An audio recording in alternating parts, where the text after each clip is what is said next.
ജനിച്ച ഗേഹം ഇവിടെയായിരുന്നു. ഞാൻ പിച്ചവെച്ച് നടന്ന മുറ്റം ഇവിടെയായിരുന്നു.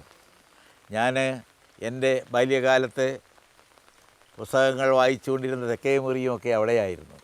ഏതെങ്കിലും കുടുംബജോലികളുണ്ടെങ്കിൽ എനിക്ക് പഠിക്കാനുണ്ടെന്ന് പറഞ്ഞുകൊണ്ട് ഞാനൊരു വേലക്കളനാണ്.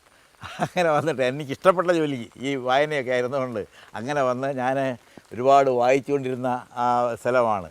എൻ്റെ ജ്യേഷ്ഠന്മാരും സഹോദരികളും പിന്നെ അനുജനും എല്ലാവരും ഒത്ത് കഴിഞ്ഞിട്ടുള്ള ആ കാലഘട്ടമുണ്ടല്ലോ എൻ്റെ മനസ്സിൽ വളരെയധികം വികാരങ്ങൾ ഇപ്പോൾ ഉണ്ടാക്കുകയാണ്.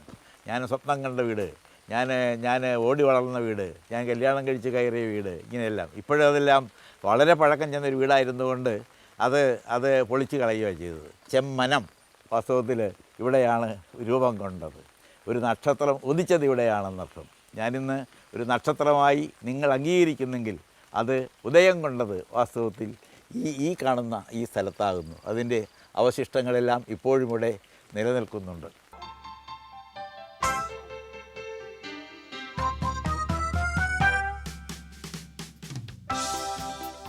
എൻ്റെ വലിയേട്ടൻ്റെ ഭവനത്തിലാണ് നാം ഇപ്പോൾ. എൻ്റെ തൊട്ടടുത്തിരിക്കുന്ന വലിയേട്ടൻ്റെ മകൻ യോഹന്നാൻ കുഞ്ഞ്, പിന്നെ ഭാര്യ മേരി, അവരുടെ മകൻ ഷിബുവും ഭാര്യ സിമിയുമാണ് അതിൻ്റെ അപ്പുറം ഇരിക്കുന്നത്. ഞങ്ങളുടെ എല്ലാവരുടെയും പുന്നാരമകൾ ഹെലന എൻ്റെ മടിയിൽ ഇരിക്കുന്നു. മുളക്കുളം എന്ന് പറയുന്ന എൻ്റെ ഒരു കുഗ്രാമമായിരുന്നു ഇവിടം. നിറയെ തെങ്ങിൻ തൈകൾ കാച്ച മേടുകൾ, കപ്പകൃഷിയെ താലോലിക്കും ചേരികൾ, പറമ്പുകൾ, രണ്ടു പൂ വിതയ്ക്കുന്ന മാരികൾ, ഇങ്ങനെയെല്ലാം ഉണ്ടായിരുന്ന ഈ പ്രദേശം ഈയിടെയുണ്ടല്ലോ, ഈയിടെ പേപ്പർ ഫാക്ടറി വന്നതോടുകൂടി ഒരു പട്ടണ പരിഷ്കാരം ഇവിടെ വരികയുണ്ടായി.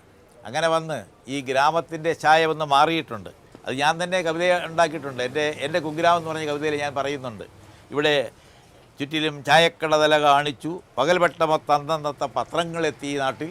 മറ്റേ അങ്ങനെയൊന്നും ഇല്ലായിരുന്നു. വല്ലപ്പോഴും ഒരാൾക്കോ രണ്ടാൾക്കോ പത്രം കിട്ടുള്ളൂ. മുടിവെട്ടിടും രീതി പുത്തനായി, ചെറുപ്പക്കാർക്കിടയിൽ പാൻസും ഷർട്ടും നാണിച്ചെത്തി.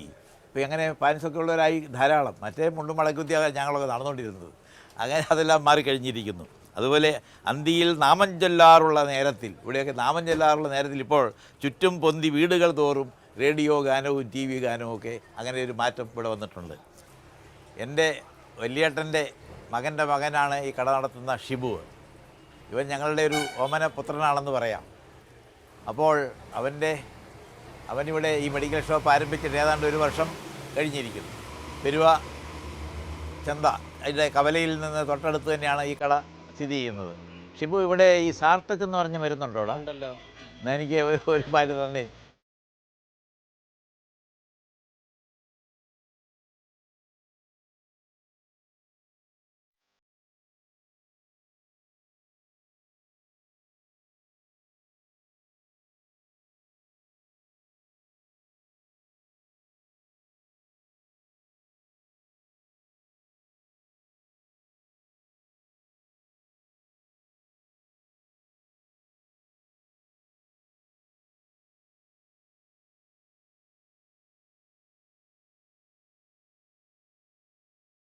എൻ്റെ വലിയ ചെറിയ കുടുംബത്തെ ഞാൻ പരിചയപ്പെടുത്താം.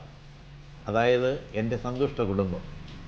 എൻ്റെ ഭാര്യ ബേബിയാണ് അടുത്തിരിക്കുന്നത്. ഞങ്ങൾക്ക് 2 പുത്രിമാരാണുള്ളത്, അതായത് 2 ബേബികൾ. ചുരുക്കത്തിൽ എനിക്ക് 3 ബേബിമാരാണ് ഉള്ളതെന്നർത്ഥം. അതിൽ മൂത്ത മകൾ ജയ ഇംഗ്ലണ്ടിൽ ഗൈനക്കോളജിസ്റ്റായിട്ട് ജോലി ചെയ്യുന്നു. ജയയുടെ ഭർത്താവ് സന്തോഷ്, അദ്ദേഹം കണ്ണിൻ്റെ ഡോക്ടറാണ്. അതിൻ്റെ അടുത്തിരിക്കുന്നത് അവരുടെ 2 സന്താനങ്ങളാണ്. മൂത്ത മകൾ ദിവ്യ, അവളിപ്പോൾ എൻജിനീയറിങ് ജയിച്ച് ഇനി അടുത്ത വഴി എന്താണ് എന്നുള്ളതിനെക്കുറിച്ച് ആലോചിക്കുകയാണ്. ഇളയ മകൻ ജോർജി UK-യിൽ 10ാം ക്ലാസ്സിൽ പഠിക്കുന്നു. എൻ്റെ ഇളയ മകൾ ശോഭയിരിക്കുന്നു. അവിടെ അമൃത മെഡിക്കൽ കോളേജിൽ കമ്മ്യൂണിറ്റി മെഡിസിൻ്റെ ഡിപ്പാർട്ട്മെൻറ്റിൽ ലെക്ചററാണ്. എൻ്റെ ഇളയ സണ്ണിലോ ഡോക്ടർ ജോർജ് പോൾ അമൃത ഹോസ്പിറ്റലിൽ ജെറിയാട്രിക്സ് ഡിപ്പാർട്ട്മെൻറ്റിൽ കൺസൾട്ടൻ്റായി ജോലി ചെയ്യുന്നു. തൊട്ടടുത്തിരിക്കുന്നത് അവരുടെ മൂത്ത മകനാകുന്നു. അവൻ്റെ കിരൺ ഇപ്പോൾ മെഡിസിന് 1ാം വർഷം പഠിക്കുകയാണ്. തൊട്ടടുത്തിരിക്കുന്നത് അരുൺ. അവനിപ്പോൾ 10ാം ക്ലാസ് പരീക്ഷയ്ക്ക് തയ്യാറാകുന്നു. ഞാനും എൻ്റെ സഹധർമ്മിണി ബേബിയുമായിട്ടുള്ള വിവാഹം 1957 സെപ്റ്റംബർ 8-ാം തീയതിയായിരുന്നു. തീർച്ചയായും അതൊരു പ്രേമവിവാഹമായിരുന്നില്ല. ഞങ്ങൾ തമ്മിൽ കാണുന്നത് 1957 മെയ് 9-ാം തീയതിയാണ്. പെണ്ണ് കാണാനായിട്ട് കോലഞ്ചേരിയിലാണ് അവളുടെ വീട്. ഞങ്ങൾ അവിടെ ചെന്ന് കാണുകയായിരുന്നു. അപ്പോൾ എനിക്ക് എൻ്റെ അപ്പൻ പറഞ്ഞിട്ടുണ്ട് പഴയ കുടുംബത്തിൽ നിന്ന് കല്യാണം കഴിക്കണമെന്ന്. അത് പഴയ കുടുംബത്തിൽ നിന്ന് കല്യാണം കഴിക്കണമെന്നുള്ള ആ വ്യവസ്ഥ അനുസരിച്ച് പഴയ കുടുംബം തിരക്കി. പിന്നെ എനിക്ക് 2 വ്യവസ്ഥ കൂടി ഉണ്ടായിരുന്നു. വിദ്യാഭ്യാസമുള്ള സ്ത്രീ ആയിരിക്കണം. അങ്ങനെ വിദ്യാഭ്യാസമുള്ളൊരു സ്ത്രീയാണ്. പിന്നെ കൂടെ കൊണ്ട് നടന്നാൽ ആരും ഇതിനെയാണല്ലോ വലിച്ചുകൊണ്ട് വന്നതെന്ന് തോന്നരുത്. അതുകൊണ്ട് കണ്ടാൽ കൂടെ കൊണ്ട് നടക്കാൻ കൊള്ളാവുന്ന ഒരാളായിരിക്കണം. ഇങ്ങനെ 3 ഘടകങ്ങളാണ് ഞാൻ ഉപാധിയായി സ്വീകരിച്ചത്.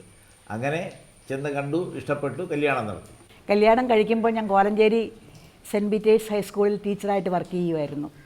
കല്യാണം കഴിഞ്ഞാണ് ഞങ്ങൾ തിരുവനന്തപുരത്തേക്ക് താമസം മാറ്റിയത്. ഞങ്ങളുടെ 2 കുട്ടികൾ, അവരുടെ വിദ്യാഭ്യാസമായിരുന്നു എൻ്റെ പ്രധാനപ്പെട്ട ലക്ഷ്യം. ഞാനും ഒരു ടീച്ചറായതുകൊണ്ട് എനിക്ക് അവരെ വിദ്യാഭ്യാസ കാര്യങ്ങൾ ഒരുപാട് സഹായിക്കാനായിട്ട് സാധിച്ചിട്ടുണ്ട്. രാത്രിയിൽ മിക്കവാറും ഒരു 2 മണി 3 മണി ആകുമ്പോഴത്തേക്കാണ് കവി എഴുന്നേറ്റ്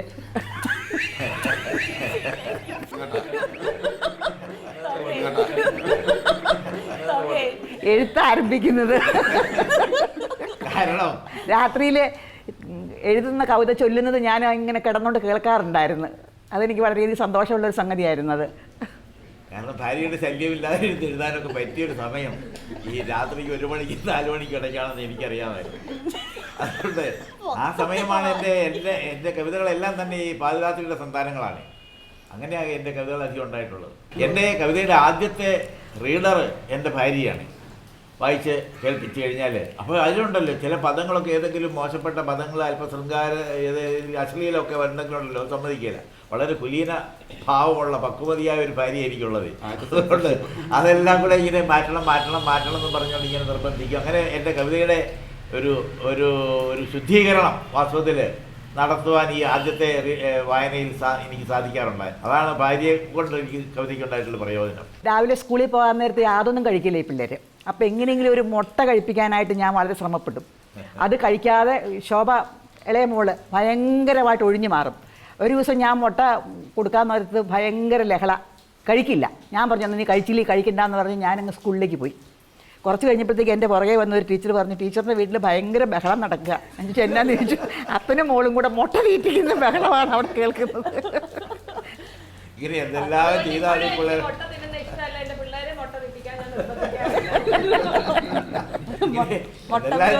പിള്ളേരെയൊക്കെ വളർത്തുന്നത് അതിൻ്റെ ഒരു സ്നേഹവും നന്ദിയാണ് ഇപ്പോൾ ഞാൻ എനിക്ക് തിരിച്ചു കിട്ടിക്കൊണ്ടിരിക്കുന്നത്.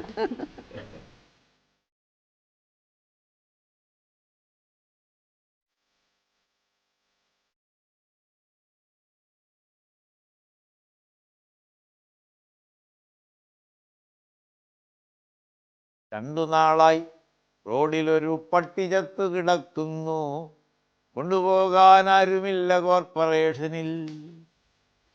വരുന്നവർ മൂക്കുപൊത്തിക്കടന്നുപോയി, വരിഷ്ഠമാം നഗരത്തിൻ സ്ഥിതിവിശേഷം.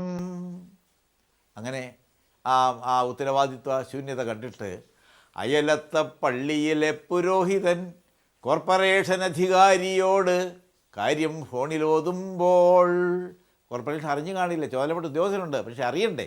അതുകൊണ്ട് ഒരു ഉപകാരത്തുള്ള മട്ടിൽ അയലത്തെ പള്ളിയിലെ പുരോഹിതൻ കോർപ്പറേഷൻ അധികാരിയോട് കാര്യം ഫോണിലോതുമ്പോൾ, ചുമതല മറന്ന് ഏറും അഹങ്കാര സ്വരത്തിൽ വൻഗമയിൽ ഈ വിധമയാൾ തുറന്നടിച്ചു. ഉദ്യോഗസ്ഥനല്ലേ. വൻഗമയിൽ ഈ വിധമയാൾ തുറന്നടിച്ചു.